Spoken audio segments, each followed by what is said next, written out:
Alors, bienvenue les amis dans cette deuxième vidéo du Corsair. Je suis ravi de vous retrouver et on attaque tout de suite avec l'intérieur du fuselage.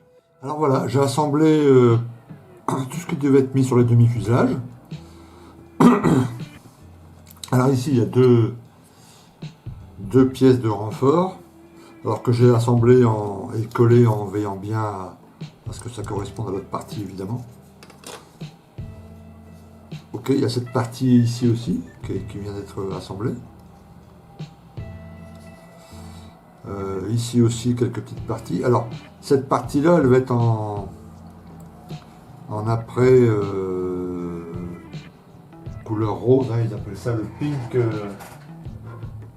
le salmon pink primer. Donc littéralement le rose saumon. Cette partie-là, cette partie à l'arrière. Alors très honnêtement, une fois que tout ça est installé, vous voyez, il y a encore ce petit mécanisme là qui va à l'arrière, qui va se positionner comme ça. Voilà, donc c'est extrêmement détaillé.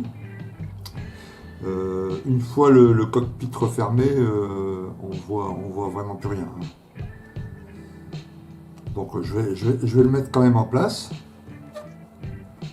Et je vais vous montrer grossièrement.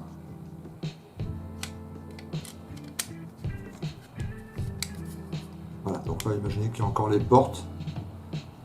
Donc vraiment on voit absolument rien. Mais c'est une bonne idée pour ceux qui voudraient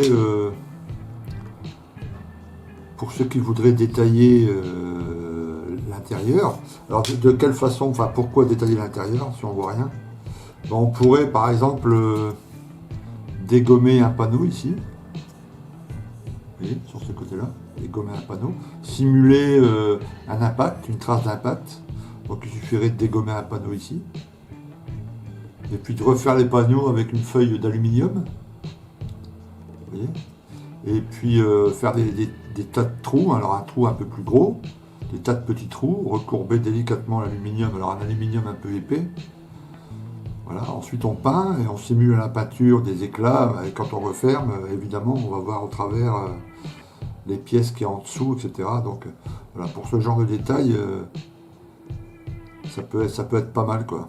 Je ne vais pas le faire sur cet appareil, évidemment, mais Tamiya, ça a eu quand même une bonne idée de détailler, ça permet des tas de possibilités, quoi.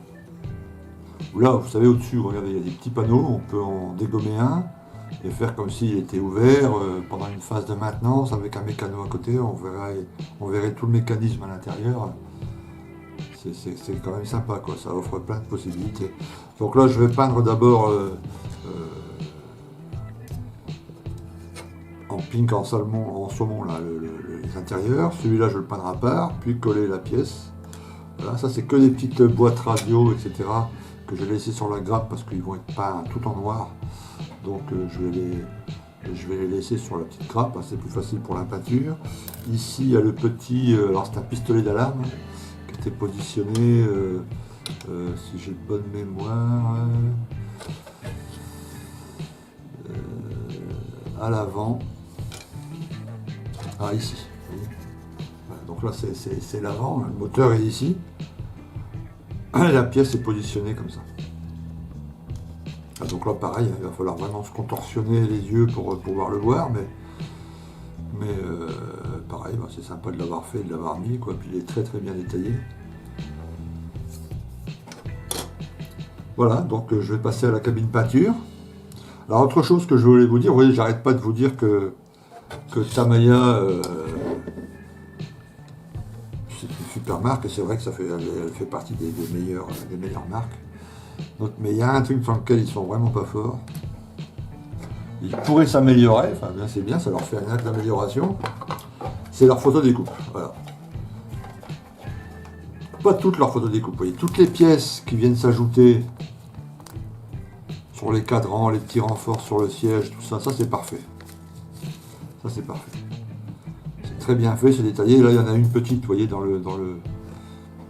cette petite pièce à l'arrière, vous voyez la petite pièce ici, là. Voilà, c'est de la photodécoupe.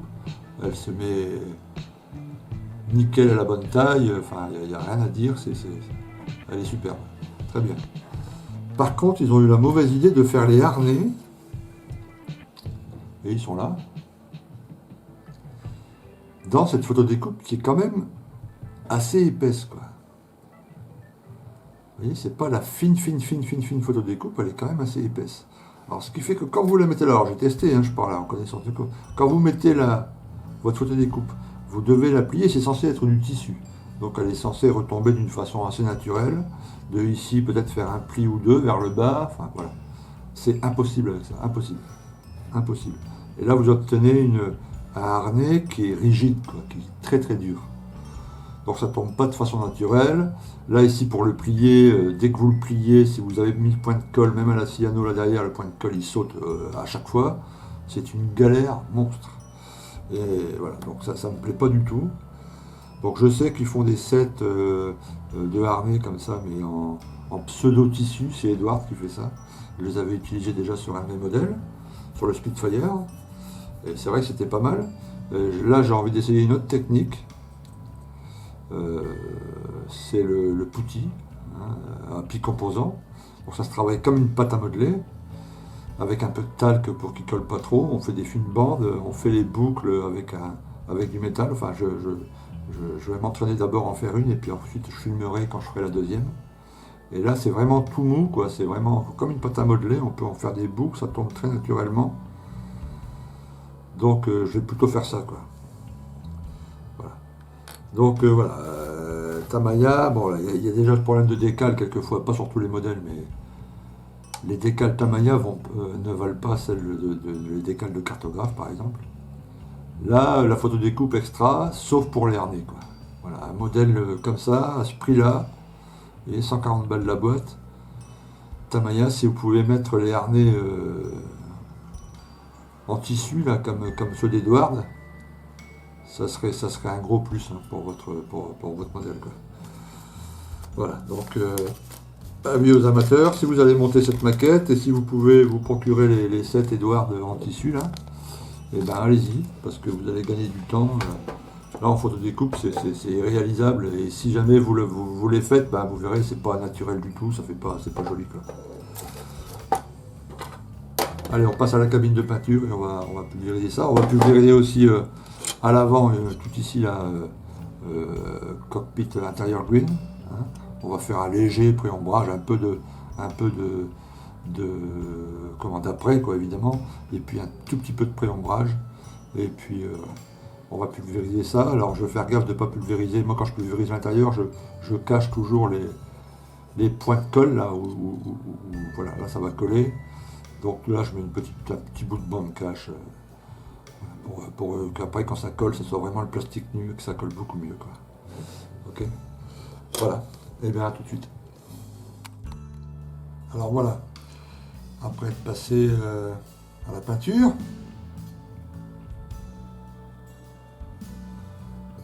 donc l'anti-rouille a été passé, et la couleur est un peu étrange, hein. Si on m'avait dit que je pulvériserais un jour du rose comme ça sur un de mes avions, je l'aurais jamais cru. Voilà, et puis là l'anti-rouille vert sur le cockpit, pareil sur l'autre pièce. Non, vous voyez, c'est vraiment dommage qu'on va rien voir du tout là, hein. Ça aurait été sympa qu'il y ait une... Enfin bon. Voilà, les petites pièces ont été peintes en noir, ainsi que le pistolet d'alarme. Et j'ai commencé à travailler sur le siège. Alors c'est pas fini, hein, c'est pas du tout fini. Vous savez que le milliput, là, je vous en ai parlé tout à l'heure. Alors je le prends délicatement avec une pince. Oups.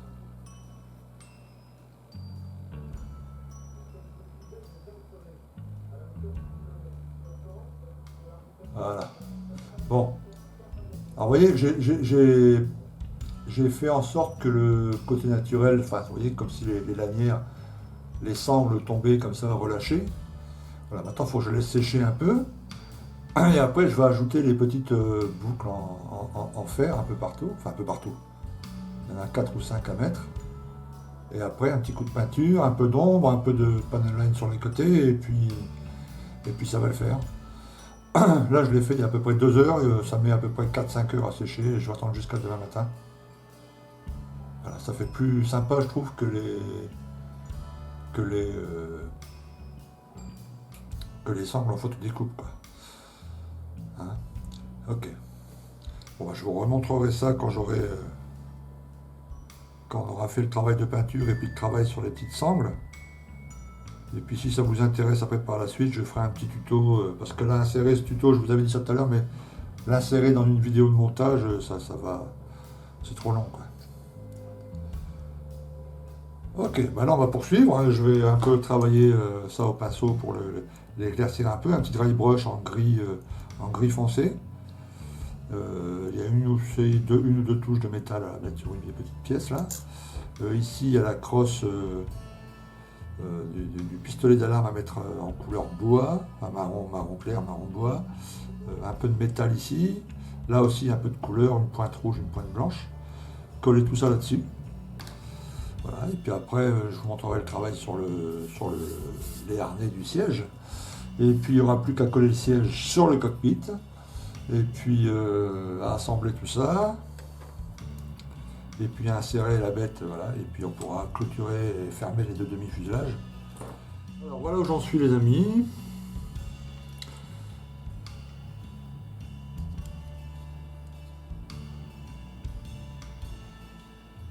Alors, bon, comme vous voyez, le cockpit est terminé. Donc, j'ai fait les sangles en milliput. En milliput, et c'est vraiment pas mal, quoi. Parce que la sangle a un tombé naturel, évidemment. J'ai pu la sculpter comme je voulais, avec la pointe d'un pinceau mouillé. J'aurais pu faire autrement, hein, mais voilà, on peut faire à peu près ce qu'on veut.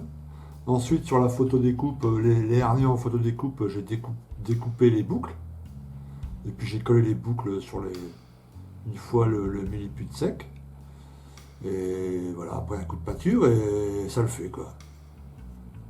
C'est beaucoup plus sympa que les harnais en photodécoupe. Même ceux en tissu, je trouve, parce que ceux en tissu, en tissu. Edward a fait une série là qui s'appelle Fabrics, que j'ai utilisé sur mon Spitfire par exemple, et ben ça c'est mieux je trouve que ça encore que c'est mieux. Et encore là, j'ai pas poussé le détail très loin parce que quand vous les coupez et vous les faites, c'est vraiment de la pâte à modeler, hein. Donc vous pouvez y imprimer avec un tissu retourné ou quoi, vous pouvez y imprimer des motifs. Vous pouvez y faire des petits trous, vous pouvez y faire les trous de couture sur les côtés avec une petite aiguille. Là, bon, j'ai pas forcé, c'était la première, je voulais pas aller trop loin, mais voilà, moi je vais faire tous mes harnais comme ça maintenant. C'est nickel. Donc bon, le cockpit ça semble parfaitement, toutes les petites pièces ont été collées. L'arrière, je vous l'avais déjà montré, je l'ai assemblé. Donc là, c'est la dernière